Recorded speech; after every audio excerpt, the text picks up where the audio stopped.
Assalamu alaikum wa rahmatullahi ta'ala wa barakatuh. Yes, we have to thank Allah, we have to praise Almighty always for His kind blessings and be generous. Especially in the time of sneezing. As you know, medically speaking, there are a lot of positive things happening when we sneeze.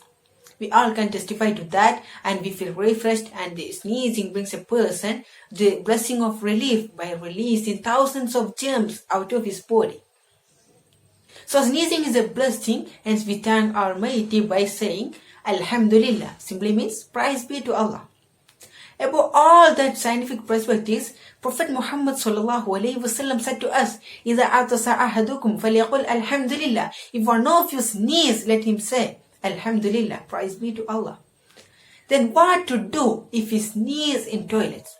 As you know, we can utter the holy name Allah from such like places, and what to do if we sneeze in toilets. Tuhfatul Muhtaj, one of the famous jurisprudent kitab, one of the famous fiqh kitab, written on the basis of Shafi madhab, says, أَوَلَوْ أَتَسَ حَمِدَ بِقَلْبِهِ فَقَطْ.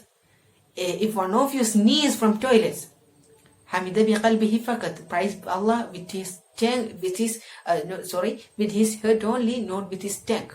Then keep it in your mind and share it to whom it may concern. May Allah bless us. Sallallahu ala Muhammad sallallahu alayhi wa sallam. Assalamu alaikum wa rahmatullahi ta'ala wa barakatuh.